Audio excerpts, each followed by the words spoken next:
खरं तर परिवर्तन हे का होत नाही असा प्रश्न मलाही पडला होता, की आपण फक्त बोलतोय बोलतोय बोलतोय, खरंच आपल्या बोलण्यानं परिवर्तन होतं का? साधू संतांनी परिवर्तनासाठी प्रयत्न केले, मोठमोठ्या विचारवंतांनी प्रयत्न केले, साहित्यिकांनी प्रयत्न केले, वेगवेगळ्या विचारसरणीच्या लोकांनी परिवर्तनासाठी प्रयत्न केले, आणि मग आपण हे बोलत फिरतोय, याच्यातनं परिवर्तन होणार आहे का? आणि मी माझ्या गुरूंना प्रश्न विचारला, खरंच हे कुठपर्यंत बोलायचं आणि या बोलण्यातनं परिवर्तन होणार आहे का? त्यांनी खूप सुंदर सांगितलं, म्हटले की बोलून बोलून जग बदलेल वगैरे हा फार विचार तू करू नको. बोलून बोलून तू एकटा जरी बदलला तरी खूप झालं म्हटले.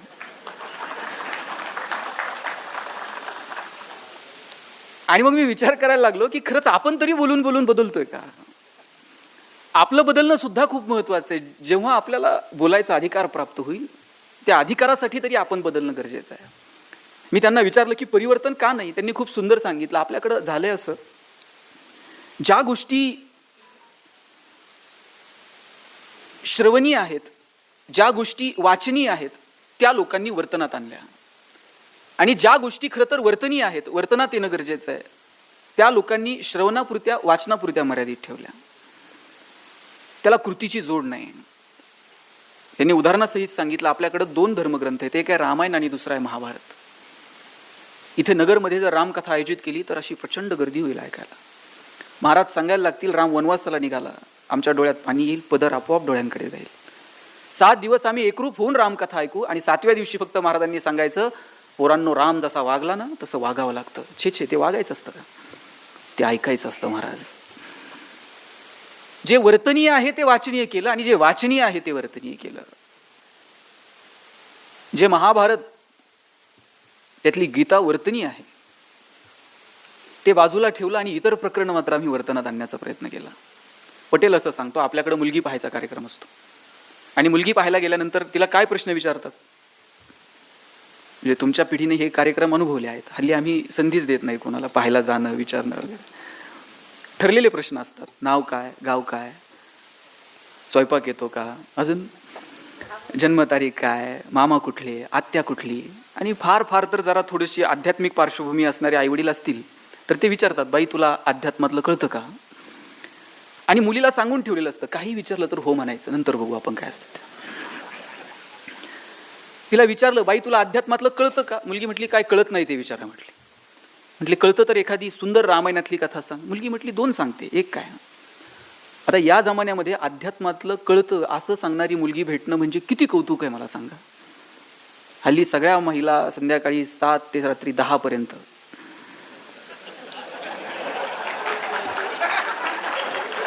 तुला पाहते रे, ते तुला पाहते रे पासून तर आहे ना, म्हणजे वयाची सुद्धा मर्यादा राहिली नाही सर त्या सगळ्या गोष्टी. म्हणजे महिलांना घरात काय कमी जास्त याच्याकडे लक्ष नाही, म्हणजे आपल्या संसारासाठी काय करावं याही पेक्षा ते शनायाचं आणि गुरुचं, राधिकाचं नीट चाललंय का, राणादादाचा पाय नीट झालाय का, याच्यात जास्त इंटरेस्ट आहे. आणि अशा परिस्थितीत म्हणे अध्यात्मातलं कळतं, मुलीनं सुंदर 2 रामायणातल्या कथा सांगितली, इतका आनंद झाला. म्हटले मुलीला अध्यात्मातलं कळतं, होकार कळवा. होकार कळवला, जेवणं बिवणं आटपली, आणि जाता जाता मुलाचे वडील म्हटले, बाई मगाशी रामायणातली कथा सांगितली, आता एखादी महाभारतातली सांगशील का? महाभारतातली सांगशील का म्हटल्याबरोबर पोरगी म्हटली, छे छे, ते सांगायचं असतं का? तुमच्या घरात नांदायला आल्यावर होतेच की आपोआप. म्हटलं जे वर्तनीय होतं ते वाचनीय किंवा श्रवणीय केलं, आणि जे निवळ वाचनीय किंवा श्रवणीय असावं ते मात्र वर्तनात आणलं, आणि म्हणून परिवर्तन नाही. या समाजाचं सगळ्यात मोठं नुकसान जर कुणी केलं असेल ना तर ते वाईट लोकांनी नाही केलेलं. या समाजाचं नुकसान वाईट लोकांच्या सक्रियतेनं जितकं केलं ना, त्याही पेक्षा जास्त सज्जनांच्या निष्क्रियतेनं केलेलं आहे. वाईट तर कालही सक्रिय होते, आजही आहेत आणि उद्याही असतील, पण स्वतःला सज्जन समजणारी माणसं कमालीची निष्क्रिय झाली. मला काय त्याचं, ही जी भावना आहे ना, ठीक आहे चल त्याचं तो बघेल, ही जी भावना मनात आली ना, तिथून समाजाचं नुकसान व्हायला लागलं. म्हणून स्वतःला सज्जन समजणारी माणसं थोडीफार सक्रिय होतील का? आणि येणाऱ्या पिढीनं अशा कामांमध्ये सक्रिय व्हावं असे आदर्श आपण येणाऱ्या पिढीसमोर निर्माण करणार आहोत का? प्रशांत भाऊ, आपण फार धाडसानं म्हटलात की आपण आपल्या वाडवडिलांच्या, आज्या पंजांचे वाढदिवस, अमृत महोत्सव साजरे करावेत. अभिमानानं आपण येणाऱ्या पिढीला आपला इतिहास सांगावा. हे आतापर्यंत ठीक होतं, तुम्ही सांगू शकाल आमच्या वडिलांनी हे केलं, आमच्या आजोबांनी हे केलं. आता आमच्या पुढे खरं तर ही समस्या आहे की आम्ही असा कोणता आदर्श निर्माण करणार आहोत की आमच्या नातवानं सांगावं की आमच्या आज्यानं असं कर्तृत्व केलं. थोडंसं आत्मपरीक्षण केल्यानंतर कळेल की आपल्या नातवानं काय सांगायचं, माझ्या आज्यानं काय केलं. माझा आजा असला डेंजर होता, पंक्तीत बसला का 50 लाडू खायचा. माझे आजोबा असले डेंजर होते, राग आला का आजीला तांबे फेकून मारायचे. आम्ही सांगणार काय आहोत. आमच्या आजोबांनी असं समाजहितासाठी नेमकं काय केलं की ज्यांचं स्मरण आम्ही ठेवावं. खरं तर हा प्रश्न आहे की आम्ही आमच्या नातवांसमोर नेमका कुठला आदर्श ठेवणार आहोत. आम्ही काय सांगायचं. काश्मीरच्या स्वातंत्र्य लढ्यात आम्ही व्हॉट्सअपवर सैनिक होतो. आम्ही अशी फेसबुकची भिंत लढवली, अशा कमेंट्स, अशा काय ती चिरफाड. आम्ही काय सांगणार काय आहोत येणाऱ्या पिढीला. आम्ही कुठला आदर्श त्यांच्या समोर ठेवणार आहोत. मुळात हाच प्रश्न आहे की आदर्श आम्ही काय. आणि आदर्श हे बोलण्यातून नाहीच, ते वागण्यातूनच निर्माण होणार आहेत. बोलून जर आदर्श निर्माण होत असते तर मग सगळ्यांनी घरात गेल्याबरोबर भाषणं सुरू केली असती पोरांसमोर. पण बोलण्यातनं आदर्श निर्माण होत नाहीत. आदर्श निर्माण होतात तुमच्या कर्तृत्वातनं, तुमच्या वागण्यातून. पोराला सांगायचं व्यसन करू नये, अशी घरात सुविचाराची पाटी लिहून ठेवायची, व्यसन करू नये. आणि घरी गेल्यावर बापच पोराला सांगते जा जरा चुलीव सिगरेट पेटू ना. ते पोरग आपल्या पुढचे असं येते बापाकडे जसं ऑलिम्पिकची ज्योत घेऊन आले. बाप कानातनं धूर काढतो, नाकातनं धूर काढतो. हे सगळ्या गावात सांगते जादूगार बाप आहे, कानातनं धूर काढतो. तुम्ही काय पेरायचं ठरवलंय, कुठल्या प्रकारचा आदर्श येणाऱ्या पिढीसमोर निर्माण करायचं ठरवलंय. मला वाटतं हे प्रश्नचिन्ह आहे. तुम्ही कुठल्या वादात आहात, तुम्ही कुठल्या गटाचे समर्थक आहात, तुम्ही पुरोगामी आहात, तुम्ही प्रतिगामी आहात, हे सगळं आपण आपल्या पातळीवरती चाचपडून पाहावं. आणि महात्मा गांधी तर म्हणायचे की तुम्ही कुठल्या आदर्श पुरुषाशी, त्याच्या तत्वांशी स्वतःशी जुळवणूक करून चालताय ना, याही पेक्षा तुम्ही तुमच्या कामाचं अप्रायझल स्वतः करावं.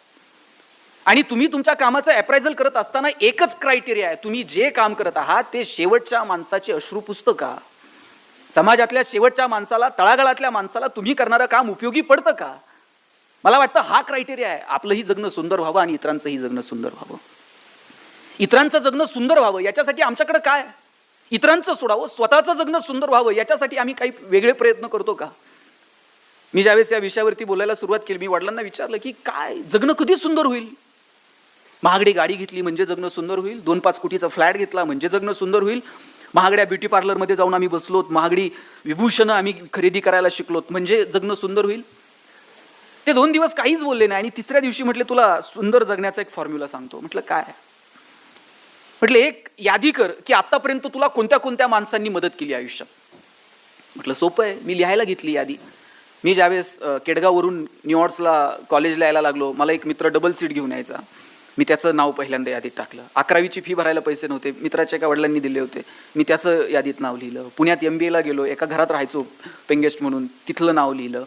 ज्यांनी ज्यांनी आयुष्यभर मदत केली, नोकरीला लागलो पुण्यात जिल्हा परिषदेला, तिथल्या ज्या माझ्या म्हणजे जे डेप्युटी CEO होते त्यांचं नाव लिहिलं की या लोकांनी मला खूप मदत करत गेले आयुष्यात. आणि अशी 100-150 लोकांची मी यादी केली की या लोकांनी मला माझ्या आयुष्यात मदत केलेली आहे. वडिलांनी अशी पाठीवर थाप मारली आणि म्हटले मला हेवा वाटतो तुझा की तुला ती माणसं आठवतात ज्यांनी तुला आतापर्यंत मदत केली. मला म्हटलं आता एक आणखी काम कर की आतापर्यंत तू किती लोकांना मदत केली ती जरा यादी कर. मग मी ती पण यादी करायला सुरुवात केली की मी माझ्या मित्राला अमुक अमुक गोष्टीत मदत केली, ती इकडे हे केलं ते केलं. अशी 5-7 लोकांची यादी मी वडिलांच्या समोर मांडली. या 7 लोकांना मी आतापर्यंत मदत केली आहे. त्याने बाळा सुखी जीवनाचं आणि आनंदी जीवनाचं एकच रहस्य सांगतो, दुसरी यादी पहिल्या यादीपेक्षा ज्या दिवशी मोठी होईल ना त्याच्यापेक्षा दुसरा कोणताही फॉर्म्युला नाही. मग तुम्ही कुठल्याही विचारधारेचे असा स्वतःला विचारून पहा की आपलं जगणं समाजहिताचं आहे का. आपलं जगणं वेगवेगळ्या घटना चाचपडत असताना विज्ञानवादाच्या कुठल्याही कसोटीला घासून पुसून आपण त्या जगण्याची चिकित्सा करतो का. आपण हे सगळं चाचपडून पाहत असताना किंवा कुठलंही राजकीय मत ठरवत असताना उच्च नैतिकतेचा स्वीकार करतो का. ही काही मतं आपण आपल्या आपल्या सुचुटीवरती चाखून पाहूयात. आणि ज्यावेळेस वाटेल की नाही शेवटच्या माणसाचं अश्रू पुसण्यासाठी, शेवटच्या माणसाचं जगणं सुंदर होण्यासाठी माझं जगणं हे हिताचं आहे, त्या दिवशी समजावं की जगणं सुंदर आहे. दुर्दैवानं झालंय काय माहितीये का की समाजाला पुढे घेऊन जाण्यासाठी किंवा कुणालाही मदत करण्यासाठी फार वेगळं काही करावं लागत नाही. आपलं जगणं मुळात प्रवाही असावं, ते असं थांबणारं नसावं. जिथे थांबणं येतं ना तिथे संचय येतो, मग तिथे चाचले पण येतं. 2 समुद्र आहेत, एक मृत समुद्र आहे आणि एक जिवंत समुद्र आहे. त्या मृत समुद्रात कुठल्या वनस्पती नाहीत, कुठले मासे नाहीत, कुठलेही त्या पाण्यात राहणारे कुठलेही प्राणी नाहीत. आणि त्याच्या शेजारी जो जिवंत समुद्र आहे तिथं सगळ्या वनस्पती आहेत, सगळे वेगवेगळ्या प्रकारचे मासे आहेत. आणि या दोनही समुद्रांना जो प्रवाह आहे, जो सोर्स आहे पाण्याचा, तो जॉर्डन नदीचा आहे. एकाच नदीचा सोर्स असताना सुद्धा एक समुद्र मृत आहे आणि दुसरा जिवंत आहे, असं का? त्यातलं टेक्निकल रिझन मला माहित नाही, पण बऱ्याच जाणकारांचं म्हणणं असं आहे की जॉर्डन नदी जिवंत समुद्रात प्रवाही आहे आणि मृत समुद्रात थांबते, साचते. तिथे साचले पण आलं, तिथं जिवंत असणं उरत नाही. जिथं घेणं आहे आणि देणं आहे तिथे मजा आहे. जिथे नुसतंच घेणं आहे तिथेही मजा नाही, आणि जिथे नुसतंच देणं आहे तिथे फार काळ मजा नाही. म्हणून घेणं आणि देणं इतकं प्रवाही असायला हवं.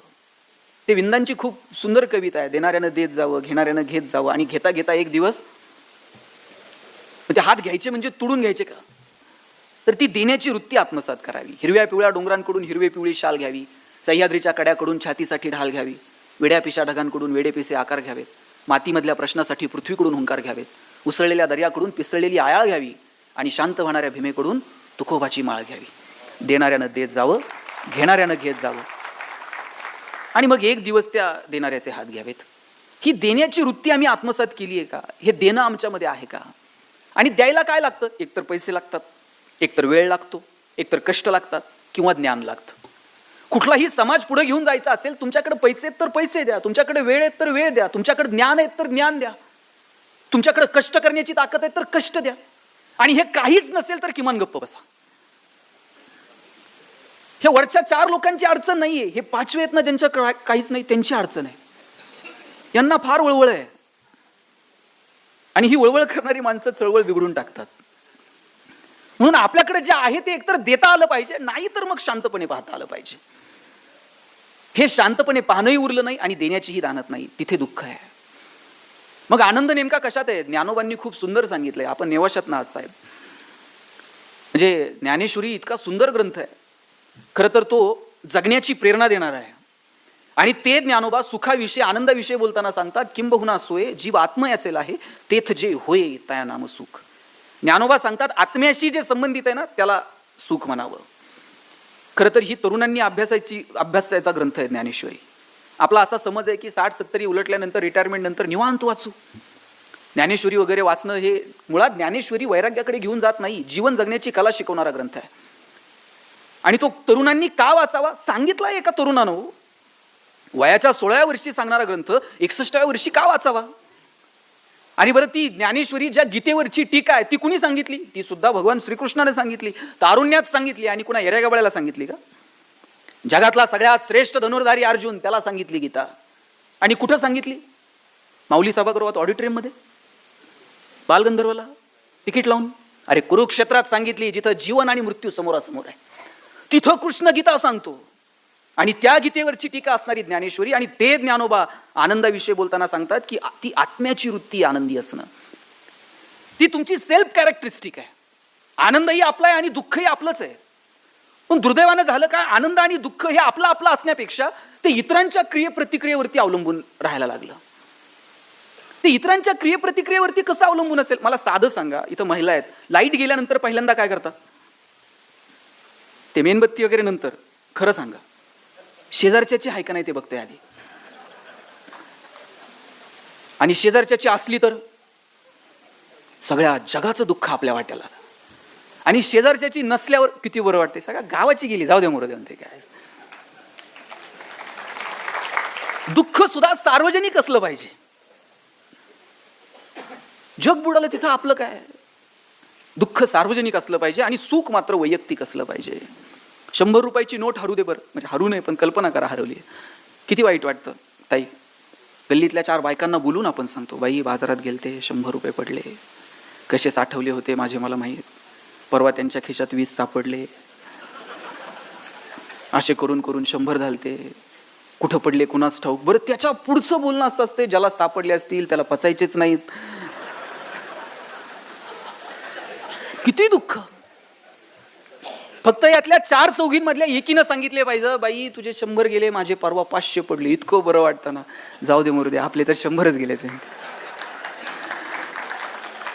दुःखातून दुःख वजा होतोय, आनंदातून आनंद वजा होतोय. आपला आनंदही आपलं नाही ना आपलं दुःखही आपलं नाही. किती फंटूस आयुष्य आपण जगतो. मला वाटतं इतरांच्या आनंदात आपल्याला आनंद वाटायला हवा, इतरांच्या दुःखात आपल्याला दुःख वाटायला हवं. आणि मुळात आपण माणसं आहोत, आपण एकमेकांपेक्षा वेगळे आहोत. परमेश्वरानं आपल्याला विचार करण्याचं सामर्थ्य दिलं, आपल्याला हसण्याची ताकद दिली, दुःखात सहभागी होण्याची क्षमता दिली. 4 कोटी वर्ष, मी परवा एक पुस्तक वाचत होतो, साने गुरुजींनी त्याचा अनुवाद केलाय, मानवजातीची कथा. 4 कोटी वर्ष लागली माकडापासून माणूस तयार व्हायला. लाखो वर्ष लागली त्याला ताट चालायला, तो असा वाकत चालायचा.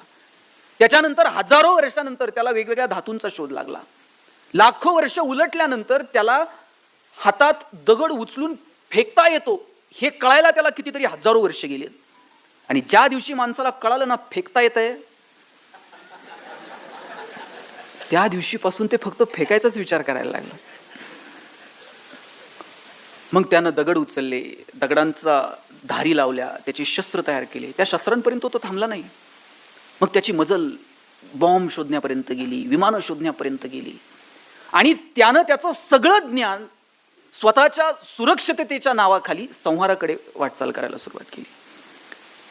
आणि ज्या दिवशी त्याला कळालं की आपण मारू शकतो, खरं तर आता तुम्ही मी ज्या परिस्थितीत जगत आहोत, या परिस्थितीत यायला माणसाला कोट्यावधी वर्ष लागली.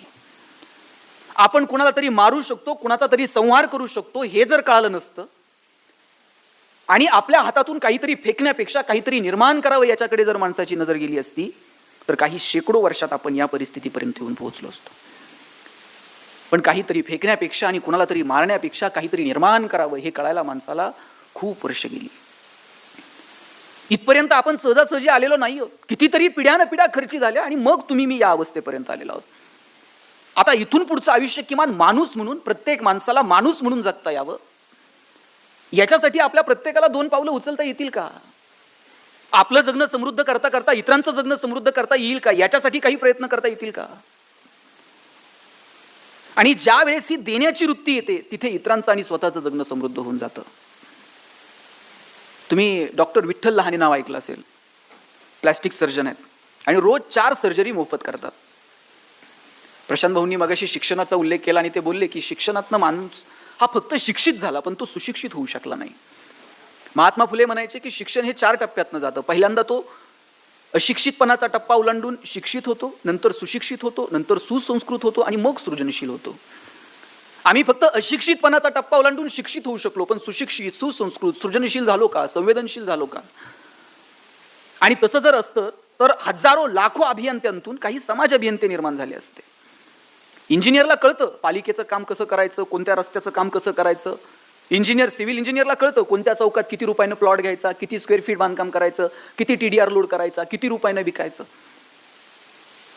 पण गावात काम करणाऱ्या एखाद्या सिव्हिल इंजिनियरला वाटतं का की ग्रामपंचायतच्या रस्त्याचं काम चालू असताना 2 मिनिट मी रस्त्यावर थांबावं, तिथल्या ग्रामसेवकाला विचारावं जरा इस्टिमेट दाखव, मला पण थोडंफार कळतं. त्याला ते गाव, त्याचा तो रस्ता त्याला त्याचा वाटतच नाही. डॉक्टर झाल्यानंतर मला कळतं की कोणत्या चौकात हॉस्पिटल टाकलं म्हणजे चालेल, प्रति बेड मी किती रुपये खर्च करायला हवा, कोणत्या बँकेचं कर्ज घ्यायला हवं, कर्ज परत जावं याच्यासाठी काय स्ट्रॅटेजीज करायला हव्यात. गरज नसताना पेशंटला ऍडमिट करतंय, गरज नसताना सलाईन लावतंय.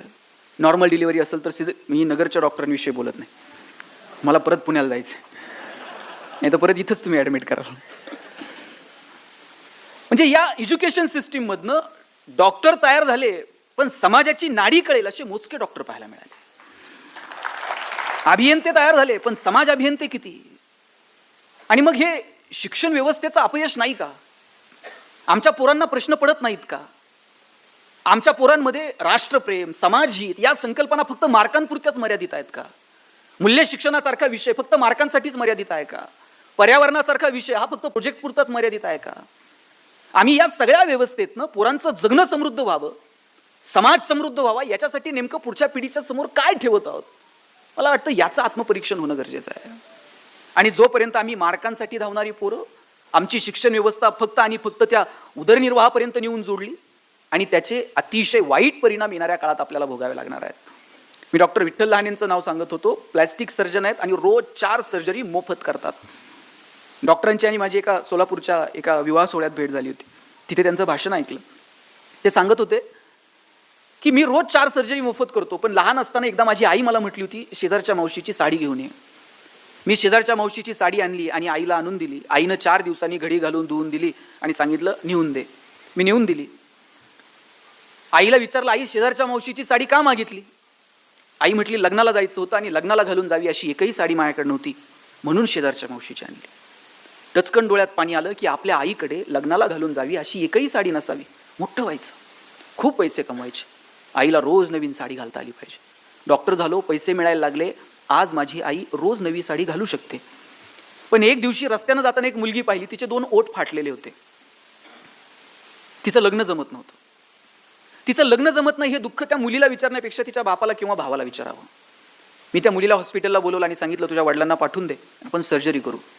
दुसऱ्या दिवशी वडील आणि भाऊ आले आणि सांगितलं प्लॅस्टिक सर्जरी करूयात.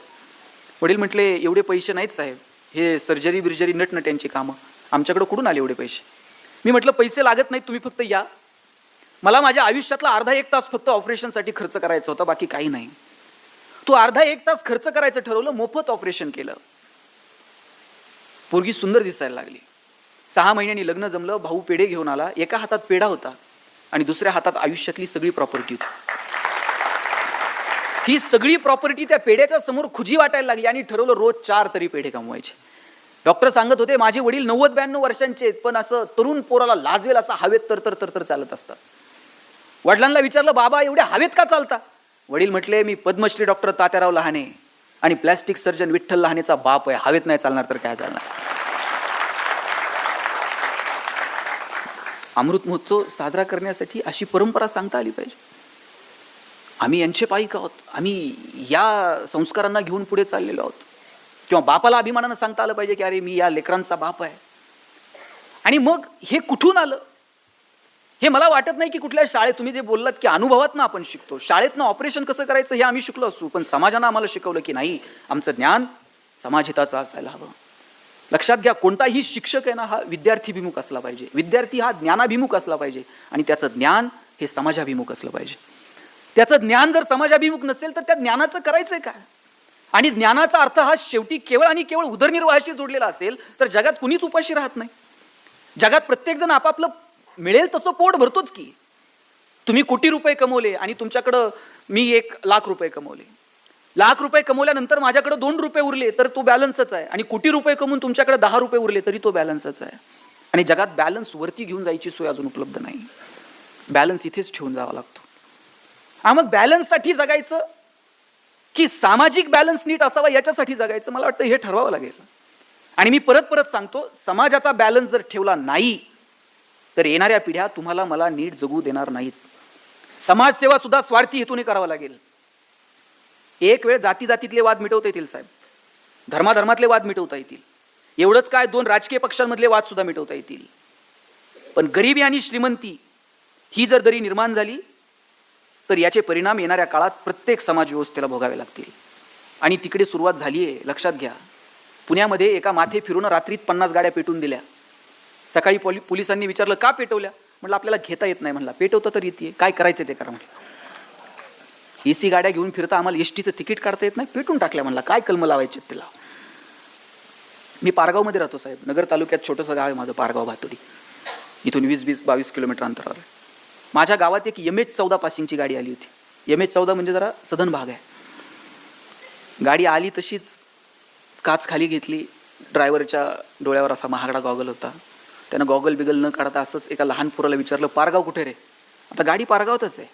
त्या पोराला विचारलं पारगाव कुठे? तो म्हणला पारगाव ना 10 किलोमीटर पुढे जा. म्हणला वडगाव लागतं. तिथं कुणालाही विचारलं सांगतंय म्हणलं पारगाव कुठे. मी पळत गेलो, म्हटलं खोटं का सांगितलं? म्हणलं MH-14 आहे, काय कमी? म्हणला जाते पुढे येते की मागं. म्हणलं गरिबी आणि श्रीमंतीच्या संघर्षाची सुरुवात आहे साहेब. हिच्याकडे दुर्लक्ष करून चालणार नाही. एक दिवस असा येईल कोट्यवधी रुपये असतील तुमच्याकडे, एसी गाड्या घेऊन फिराल, पण समाजातली ही दरी जर वाढत गेली तर एसी गाड्या घेऊन आपल्याला फिरता यायचं नाही. लोक काचा फोडून टाकतील. आपल्याला एक मैदान घ्यावं लागेल भाड्यानं, तिथं आपल्या महागड्या गाड्या पार्क करायच्या, आपणच 2 वॉचमॅन ठेवायचे पगार देऊन. आणि पोरं जर म्हणली ना पप्पा ते आपल्या मर्सिडीजमध्ये चक्कर मारायचं, त्याला म्हणजे कोणाला सांगू नको आपली आहे, टमटमनं जायचं तिथपर्यंत. आतल्या आत सिक्युरिटी घेऊन चक्कर मारायची, गाडी तिथंच पार्क करायची आणि परत यायचं. तुम्ही सूट घालून फिरू शकाल, तुम्ही पैठण्या घालून फिरू शकाल, पण गरिबी आणि श्रीमंतीतली दरी जर वाढत गेली तर आपल्याला फिरता येणार नाही. 7व्या वेतन आयोगानंतर पगार वाढतील, रोज पैठणी घालाल, पण घरातच 6x6चा आरसा लावायचा. तुम्ही पैठणी घालायची, तुम्ही सूट घालायचा, तुम्ही म्हणायचं किती छान दिसते, तुम्ही म्हणायचं तुम्ही किती गोड दिसताय, काढून ठेवा, जाताना साधे घालून जाऊ, पार्टीतले महागडे कपडे नको. इथपर्यंत येऊन पोहोचेल, लक्षात ठेवा. आणि इथपर्यंत येऊ नये असं जर वाटत असेल तर ज्ञानोबांनी सांगितलं, दुरितांचे तिमिर जाओ, विश्व स्वधर्म सूर्य पाहो, आणि जो जे वांछील तो ते लाहो प्राणी जात. ज्याला ज्याला जे जे हवंय ते मिळू दे, पण कधी मिळू दे? दुरितांचे तिमिर जाओ. हो, इतकं सुंदर आहे ते पसायदान. विश्वाची प्रार्थना ठरावं इतकं सुंदर आहे पसायदान. ज्ञानोबांनी त्याची सुरुवातच केली आता. दुसरा कुठलाही शब्द वापरता आला असता ना, पण, किंवा, पण, परंतु, म्हणून, पण आता म्हटले ज्ञानोबा. निर्वाणीचा शब्द आहे, झालं आता. आपण आता कधी म्हणतो? बस आता. ज्ञानोबा निर्वाणीनं म्हणालेत आता विश्वात्मके देवे. पांडुरंगा विठ्ठला म्हटले नाही, आता विठ्ठला, आता पांडुरंगा. जो कोणी विश्वाचा रचना करता असेल, आता विश्वात्मके देवे येणे वाग्यज्ञ. तो किती अधिकारवाणीनं मागितले बघा. ते असं म्हणत नाही एवढ्या वाऱ्या केल्या, एवढ्या वेळा तुझ्याकडे आलो ना, आता दे, एवढं तुमच्या मागे पळवलो, आता टाका निधी, एवढ्या हक्क. ते काय म्हटले, किती हुशार आहेत. ज्ञानोबांचा अधिकार काय? येणे वाग्यज्ञ तोषावे. तू जर संतुष्ट असशील, मी जो वाग्यज्ञ तुझ्या समोर मांडला ज्ञानेश्वरीच्या रूपानं, संतुष्ट असशील तर दे. वाग्यज्ञ तोषो निमज द्यावे पसायदान आहे. आणि पहिल्यांदा आठवण कुणाची आली साहेब? आपण म्हटलात एकही तक्रारदार नाही. उल्लेख करताना सुद्धा त्यांना पहिल्यांदा तक्रारदाराचा उल्लेख करावा लागला. तक्रारदार नाही असं म्हणताना सुद्धा तक्रारदाराचा उल्लेख आहे. बरोबर आहे ना?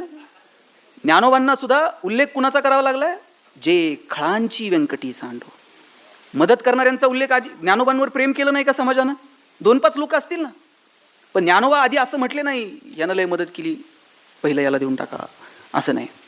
ज्ञानोबांनी पहिला उल्लेख केला, जे खळांची व्यंकटी सांडो. जे वाईट आहेत, जे दुर्जन आहेत, देवा त्यांची वाईट बुद्धी सांडून जाऊ दे. खळांची व्यंकटी सांड. तया सत्कर्मिरती वाढो. किती सुंदर शब्द वापरलाय, वाढो. माऊली रुजो नाही म्हटले, वाढो.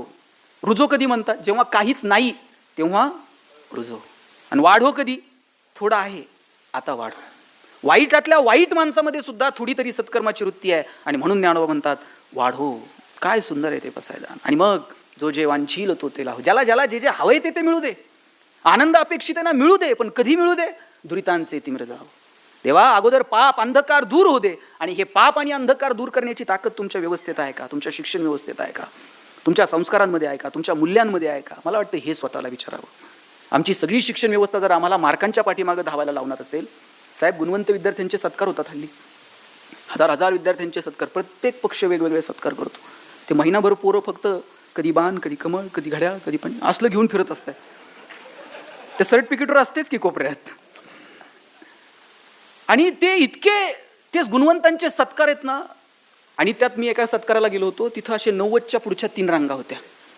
80 ते 90 मध्ये 10-20 रांगा होत्या. आणि 60-70 वाल्यांच्या 50 रांगा होत्या. आता ज्यांना 90 पेक्षा जास्त आहेत ना, ते अशा आयटीत बसले होते राजू शेठ, एकदम खुश, आपण 90च्या पुढे आहोत. 80 ते 90 मधले एकदम टेन्शनमध्ये होते.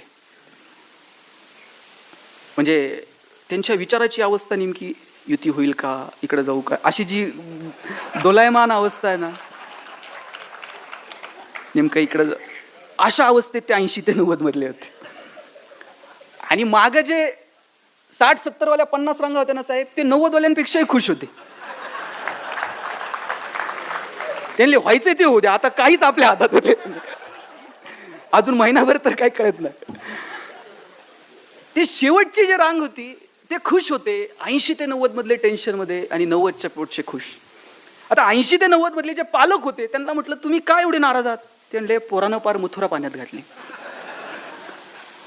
म्हटलं काय केलं? म्हणजे त्याला महिनाभर आधी सांगत होतो जरा जास्त अभ्यास कर, जास्त अभ्यास कर. आता 90च्या रांगेत बसलं असतं की नाही. म्हटलं केलं काय? म्हटलं काय करणार, मार्क नाही पडले हो नीट. म्हटलं किती काय? म्हणजे काय सांगायसारखे सुद्धा नाही. म्हटलं काय तर आकडा असेल. म्हटलं ते 89 पॉईंट समथिंग काहीतरी आहेत त्याला. आता त्या मुलाला 89% मार्क पडले याचा आनंद पालकांना नाही, पण 90 मिळू शकले नाही त्याचं मात्र दुःख आहे. मग मी दोघा नवरा बायकोला विचारलं तुम्हाला 10वीत किती होते? मुळे साहेब आश्चर्य असे, दोघा नवरा बायकोंच्या मार्काची बेरीज केली तरी 90 होत नव्हती.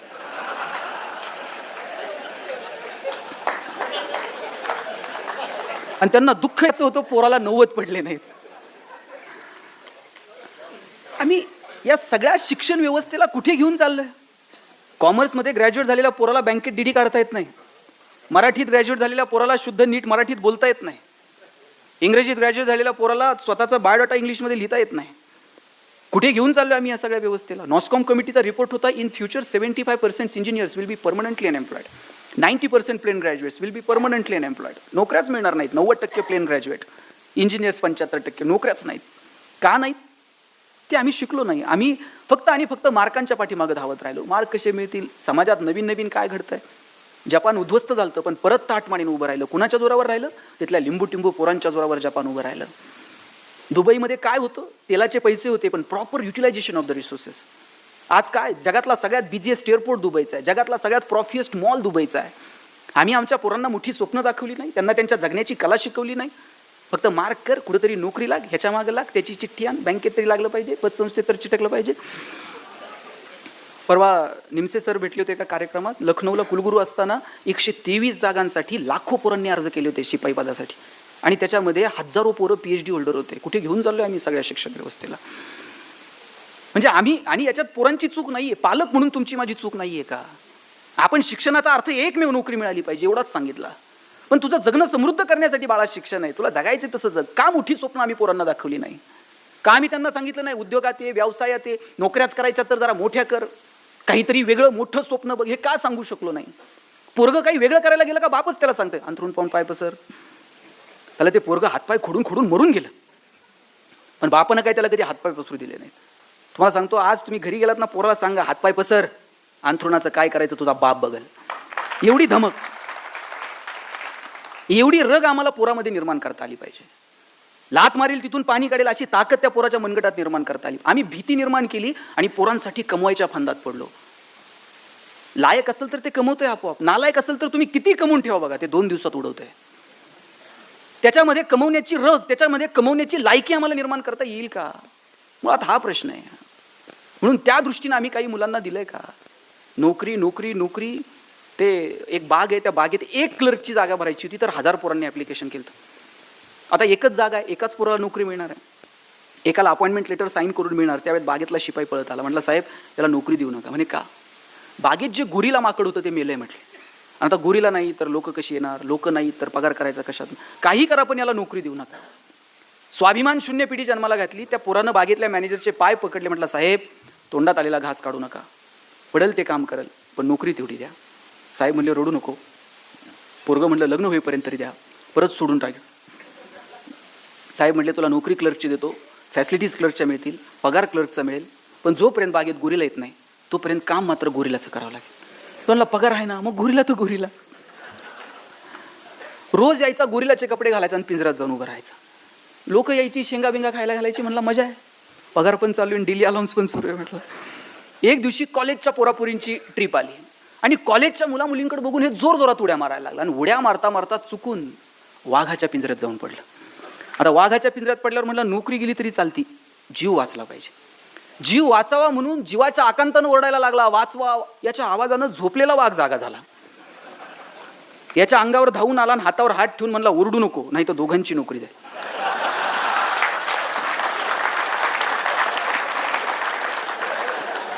नंतर कळलं गोरिलाच्या भूमिकेत BSc झालेलं होतं आणि वाघाच्या भूमिकेत MSc झालेलं होतं. शिक्षणातनं आम्ही स्वाभिमानी होणं अपेक्षित होतं.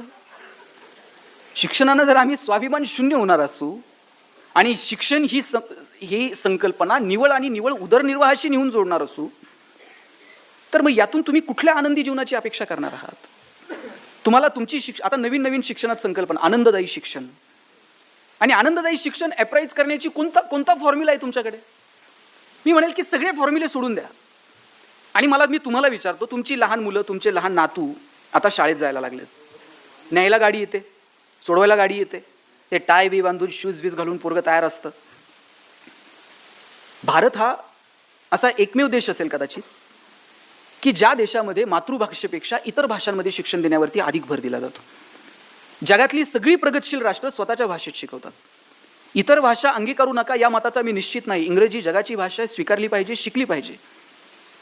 पण जे कन्सेप्ट तुमच्या मातृभाषेत क्लिअर होतात ते इतर भाषेत होतीलच असं नाही. आणि म्हणून किमान वय वर्ष 0 ते 4, वय वर्ष 0 ते 8 हा जो आकलनाचा कालावधी, याच्यामध्ये आपण कुठल्या भाषेत मुलांशी बोलतो, ज्या वेळेस ती गाडी शाळेत न्यायला येते मुलांना, त्यावेळेस मुलांचे चेहरे कसे असतात? एकदम थकलेलं असतं ते. आई थांब ना, अजून झोप झालेली नाहीये. ते बळच त्या पोराला डबा बिबा भरून ते गाडीत पाठवलं जातं. शाळेत जाताना मुलं अशी तोंड बारीक करून जातात. आणि शाळेत ज्यावेळेस शेवटची घंटा पडते त्यावेळेस मुलांचे चेहरे कसे असतात? असे कैदी बाहेर पडावेत असे पोरं तुटून बाहेर पडतात. हे आनंददायी शिक्षण आहे का? ज्या दिवशी पोरं अशी आनंदानं शाळेत जातील आणि तोंड बारीक करून घरी येतील ना, त्या दिवशी ते आनंददायी शिक्षण आहे. याच्यापेक्षा दुसरा कोणता फॉर्म्युला आहे असं मला वाटत नाही. म्हणून मुलांना मुळातच शिक्षण आनंदानं असावं, ते आनंद देणारं असावं. आमच्याकडं सगळ्या फॉर्मॅलिटी, इतक्या फॉर्मॅलिटी ना, कमालीच्या फॉर्मॅलिटी आहेत शिक्षणामध्ये. म्हणजे शाळांमध्ये लॅबोरेटरीज नाहीत, लायब्ररी नाहीत, गावामध्ये 4-4 कोटीची मंदिर आहेत साहेब. तिथे इतक्या चांगल्या पद्धतीनं समाज मंदिर उभं राहू शकेल, ज्ञान मंदिर उभं राहू शकेल. मागच्या महिन्यात आपण एक संकल्पना राबवली, मंदिरात वेगवेगळ्या विषयांवरती बोललं जावं, मुलांना खेळाकडे घेऊन जाण्यात यावं. पण शाळेमध्ये जी लॅबोरेटरी आहे तिथे ते पोरगं प्रयोग करायला गेलं तर ते गुरुजीच सांगते, लिटमस पेपर संपलाय तेवढाच वापर, चंचू पात्र फुटेल, ते दुसरं काही करू नको. आणि म्हणून आम्ही एक नवीन संकल्पना मांडली की गावात जे मंदिर आहे त्या मंदिरानं किमान एक वेगळी भूमिका, ज्ञान मंदिर नावाची संकल्पना मांडली.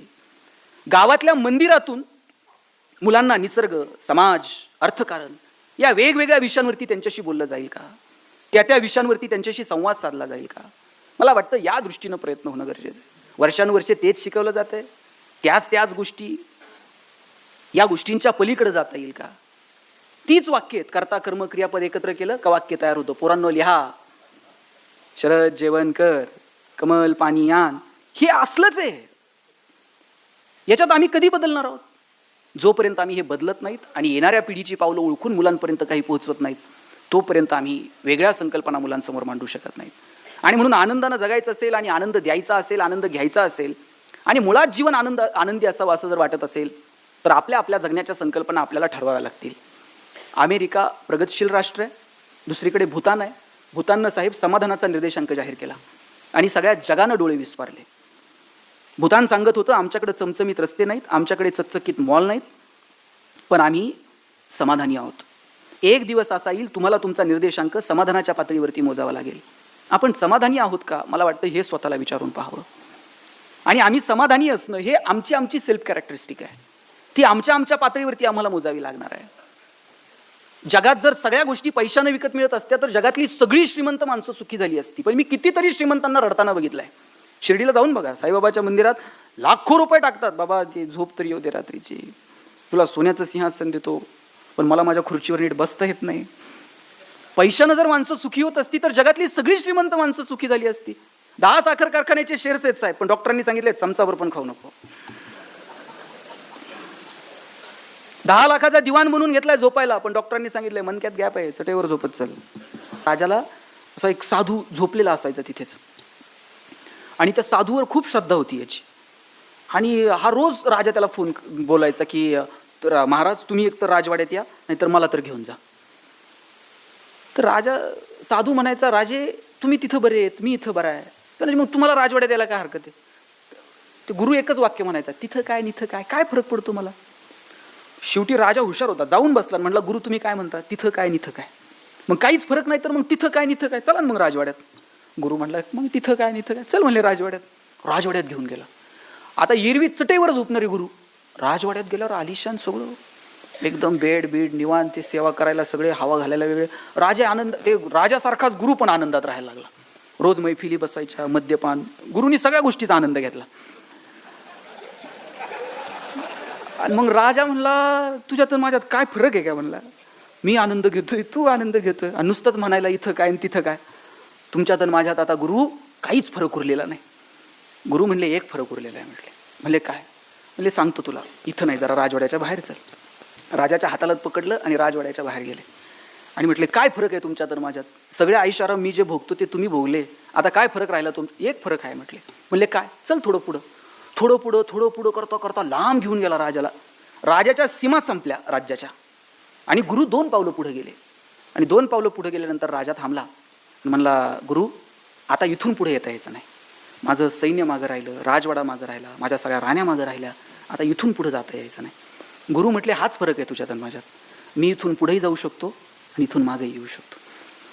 ही जी भूमिका आहे ना, की मी इथून पुढेही जाऊ शकतो आणि इथे मागेही येऊ शकतो, तुम्ही कदाचित त्याला वैराग्य म्हणाल, पण मी जगण्याच्या सचोट्यांवरती जर अवलंबायची ठरवली तर इथे काय आणि तिथे काय हा जो भाव आहे ना, की अरे चला याचा पण आनंद घेऊयात, नाही जमलं तर ठीक आहे सोडून देऊयात, प्रयत्न करूयात, ही जी आनंदाची भूमिका आहे ना ती आपल्यामध्ये असली पाहिजे. आणि मला वाटतं ती इतरांना आनंद देण्यात भरभरून आहे.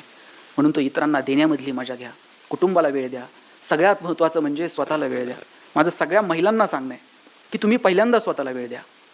तुम्ही सगळ्यांचं करत करत करत जगता, परंतु स्वतःला आपण कधीही अंतर्मनात कधी डोकावून पाहिलं नाही, स्वतःच्या आवडीनिवडी कधी पाहिल्या नाही. तुम्ही ते येईपर्यंत जेवायला थांबता की नाही? म्हणजे पुण्यात थांबतात, नगरचं काय मला माहीत नाही. मी हेच सांगणार आहे की इथून पुढं थांबू नका. ते पार तिकडं धाब्यावर दणकून हाणून येत आहे, करगुटात तुटूस्तोवर जेवतंय, ते घरी आल्यावर 2 घास खायचं नाटक करत आहे आणि तुम्ही म्हणणार ते आल्यानंतर मी जेवणार. काय गरज आहे? ते आल्यानंतर तुमचं लय प्रेम आहे तर 2 भाकरी थापून द्या, परंतु तुम्ही तुमच्यासाठी कधीतरी वेळ द्या, तुम्ही स्वतःकडे कधीतरी वेळ द्या. जगातली सगळ्यात महत्त्वाची व्यक्ती जर कोण असेल ना तुमच्या दृष्टीने तर तुम्ही स्वतः आहात. तुम्ही सोडून तुमच्या दृष्टीने इतर कोणतीच व्यक्ती महत्त्वाची नाही. म्हणून पहिल्यांदा आपण आपल्या अंतर्मनात डोकावून पाहावं. आपलं जगणं समृद्ध करता करता आपल्याला इतरांचं जगणं समृद्ध करण्याचे मार्ग सापडायला लागतील. म्हणून अंतर्मनात डोकावून बघा, मस्त जगा, आनंदी राहा, छोट्या छोट्या गोष्टींचा आनंद घ्यायला शिका. साहेब लोढा साहेब, मी पाहिलं तुमची सगळी एका छोट्याशा याच्यात तुम्ही संस्था उभी केली, पण किती आनंद होता, चेहऱ्यावर किती आनंद दिसत होता त्या फोटोमध्ये, होता की नाही? सगळ्यांच्या काही नव्हतं, साध्या एवढ्याशा ह्याच्यात तुम्ही पतसंस्था सुरू केली, पण आनंद काय होता, त्या मिशन काय त्वरा होता त्या सगळा. पैसे नव्हते पण आनंद भरपूर होता. तुम्ही आठवून बघा, नवीन लग्न झालं, बायको म्हणली असेल जरा चांदबिबीच्या महालावर फिरायला घेऊन चला, तुम्ही कुणाची तरी गाडी घेतली असेल, कुणाकडनं 50 रुपये उसने घेऊन पेट्रोल टाकलं असेल, भिंगारजवळ गेल्यावर पेट्रोल संपलं असेल, तुम्ही गाडी वाकडी केली असेल, टाकीत फुकून किका मारून मारून पार घामाघूम झालेला असाल, बायकोनं असं बघितलं असेल कुठून याची माझी गाठ पडली. पण याही परिस्थितीत बायकोनं नुसता खांद्यावर हात ठेवू द्याव, कित्येकांच्या गाड्या बिना पेट्रोलच्या महालापर्यंत गेल्या होत्या साहेब. मजा होती, आनंद होता. हा मनातलं आहे की नाही? पण आता तुम्ही बघा, AC गाड्यात नवरा बायको फिरतात, दोघंही व्हॉट्सॲपमध्ये असतात, वेळ मिळाला तर ती त्या खिडकीतनं बघते, हा ह्या खिडकीतनं बघ, आणि ड्रायव्हर दोघांकडे मधल्या आरशातनं बघत असते, हे नवरा बायकोत का? संवाद संपून गेला, माणसं एकमेकांशी बोलेनाशी झाली, प्रत्येकाच्या हातात मोबाईल आला, पण आमचं बोलणं सुधारलं नाही. रस्ते सिमेंट कॉन्क्रीटचे झाले साहेब गावागावातले, पण माणसाचं चालणं सुधारलं नाही. आजही संध्याकाळी 7 नंतर निम्म्यांना नीट चालता येत नाही साहेब रस्ता सिमेंटचा होऊन उपयोगाचा नाही, चालणं सुधारलं पाहिजे. पैशाच्या जोरावर हजारो किलोमीटरचे चंद्र सूर्य ग्रह तारे दुर्बिणीच्या साह्यानं जवळ करून पाहिले, पण आयुष्यभर शेजारी राहणाऱ्या माणसाबरोबर प्रेमाचे संबंध मात्र निर्माण होऊ शकले नाही. आम्ही कशाच्या पद्धतीनं आमचं जगणं समृद्ध करणार आहोत, मला वाटतं ते ठरवण्याची वेळ आली आहे. म्हणून सांगतो, छोट्या छोट्या गोष्टींमधला आनंद घ्या. समृद्ध आयुष्याची तीच गुरु किल्ली आहे. जास्त वेळ घेत नाही, आपल्याला मध्ये मध्ये ब्रेकची सवय आहे, म्हणून जाताना इतकंच सांगेल, आपण विज्ञानाच्या जोरावरती अनेक गॅझेट तुमच्या माझ्या हातात आले, मोबाईल हातात आले. खरं तर ते खूप सुंदर माध्यम होतं. मध्यंतरी आपल्या कॉलेजवर आम्ही एका उपक्रमाची सुरुवात केली, मोबाईलकडून मैदानाकडे. साहेब, या मोबाईलच्या म्हणजे कोट्यावधी लोकांच्या हातात मोबाईल आहे, आणि ते खूप चांगलं साधन आहे खरं तर. एका क्षणात तुम्ही जगापर्यंत जाऊ शकता, परंतु आज त्याचा इतका अतिवापर झाला आहे की मेंदूचा कॅन्सर होण्याची शक्यता 400% वाढली आहे. दिल्लीमध्ये एम्सनं हॉस्पिटल सुरू केलेत की मोबाईलपासून जी पोरं व्यसनाधीन झालीत ना, ती रस्त्यानं चालताना हातात मोबाईल नसला तरी अशीच चालतात. ती नेक्स्ट लेवल. एक पेशंट असं होतं, घरात पाहून आला का ते म्हणायचं नेक्स्ट लेवल, त्याला दुसरं सुचतच नव्हतं. रस्त्यानं जाताना मी बघतो, गाडी चालवताना लोक अशी मान, पुढची पिढी सुद्धा अशीच जन्माला येईल साहेब. तुम्ही 5वीच्या दिवशी फक्त मोबाईल टाकून द्यायचा, ते डायरेक्ट बोलायला सुरू करते. इतका अतिवापर, 2-2, 2.5 वर्षाच्या पोरांच्या हातात आपण मोबाईल, आणि बाप कौतुकानं सांगतो चौकात, मला कळत नाही ते त्याला कळतंय, बरोबर व्हॉट्सॲप काढते. 10-10, 11-11 वर्षाच्या पोरांच्या हातात मोबाईल आहेत. मी शिवाजीनगरला बसमध्ये बसलो, मला कात्रजला उतरायचं होतं. शिवाजीनगर ते कात्रज 40-45 मिनिटांचा प्रवास आहे. माझ्या शेजारी साहेब 9वीतली 10वीतली मुलगी बसलेली असेल, 45 मिनिट कंटिन्यू मोबाईलमध्ये खेळत होती. उतरताना मी तिला विचारलं, श्वास घ्यायला या PMTत जागा नाही, तू मोबाईलवर एवढं काय महत्त्वाचं होतं? ती म्हटली, काही नाही रे, आता घरी जायचं आहे ना, इनबॉक्स डिलीट करत होते म्हटली. दिवसभर आलेले मेसेजेस डिलीट करते. मुलींना कळायला लागलं घरात जात असताना दिवसभर आलेले मेसेजेस डिलीट करायचे असतात. मग डिलीट करण्यासारखं दिवसभर स्वीकारायचं का? कारण काय स्वीकारावं आणि काय स्वीकारू नये हे सांगणारी माध्यमं साहेब घरात उरली नाहीत. कॉलेजला गेलेल्या पोराच्या मोबाईलला अचानक पासवर्ड आला. एरवी त्याचा मोबाईल कुठेही पडलेला असायचा, आता 24 तास हातात असतो. बाथरूममध्ये जातानाही दिदीला वाटतं हातात मोबाईल घेऊन जावा. आईवडिलांना कळू नये आता मुलींसोबत बोलायची वेळ आली म्हणून. पण काय बोलावं आणि काय बोलू नये हे सांगणारी माध्यमं उरली नाहीत. मला वाटतं की जग आपल्या वागण्याविषयी काय ठरवायचं ते ठरवेल. आपण आपल्या वागण्याविषयी प्रामाणिक असावं. आपल्याला जे पटतंय का, आपल्याला ते रुचतंय का, हे जग तर तुमच्या सगळ्या गोष्टींची शहानिशा करून तुम्हाला वेड्यात काढणार आहे. परंतु तुम्हाला तुमचं वागणं आणि बोलणं पटतं का? तुम्ही जे करत आहात त्याच्याशी तुम्ही सात्विकपणे प्रामाणिक आहात का? मला वाटतं हे शोधावं आणि छोट्या गोष्टींचा आनंद घ्यावा. जाताना इतकंच सांगतो, मी नेहमी सांगतो माझ्या भाषणात की छोट्या छोट्या गोष्टींचा आनंद घ्यायला शिका. आयुष्य परत कधीच मिळणार नाही आहे. एक पुस्तक लिहिलं होतं मी, सुख नावाचं. त्याच्यात एक पहिलं वाक्य लिहिलं होतं पहिल्याच पानावरती, no once more, no retake for any moment, so keep smiling. आयुष्याच्या चित्रपटाला रिटेक नाही, आयुष्याच्या गाण्याला वन्स मोर नाही. तुम्हाला वाटलं माझं भाषण पुढं ढकलता येणार नाही, घरी गेल्यानंतर वाटलं परत ऐकावं, परत ऐकता येणार नाही. आयुष्याचा कोणताही क्षण पुढे ढकलता येत नाही आणि आयुष्याचा कोणताही क्षण रिव्हर्स करून बघता येत नाही. म्हणून जे जे क्षण आयुष्यात आलेत ना तेच फक्त आपले आहेत. ते अमिताभ बच्चनचा एक कार्यक्रम आहे, कौन बनेगा करोडपती. प्रश्न विचारल्यावर तो काय म्हणतो, आपका टाइम सुरू होता है, आणि अब म्हटल्यानंतर टिकटिक सुरू होते, आणि टिकटिक संपल्यानंतर तुम्ही म्हटलात आता उत्तर येते, सांगू का, उपयोग आहे का? ज्या दिवशी जन्माला आलात ना त्या दिवशी टिकटिक सुरू झाली, कधी बंद होईल माहीत नाही. आणि तुम्ही टिकटिक संपल्यावर म्हटलात अरे व्याख्यानाला जायचं राहिलं, तिथं विनोद झालता, हसायचं राहिलं, तिथं आवडलं होतं, बोलायचं राहिलं, मदत करायची होती, करायची राहिली, फक्त पाठीवर थाप मारायची होती हो, पण हात आखडता घेतला, नंतर नाही. श्वास थांबला की सगळं संपून जातं.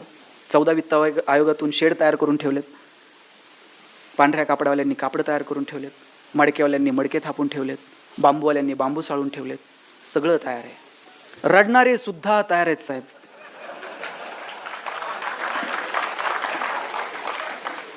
सगळं तयार आहे. श्वास थांबल्यानंतर जगता येत नाही आणि नंतर नाव सुद्धा उरत नाही हो. ज्यांनी कामं केली त्यांची नावं उभी राहिली, त्यांच्या नावांनी व्याख्यानमाला तयार झाल्या.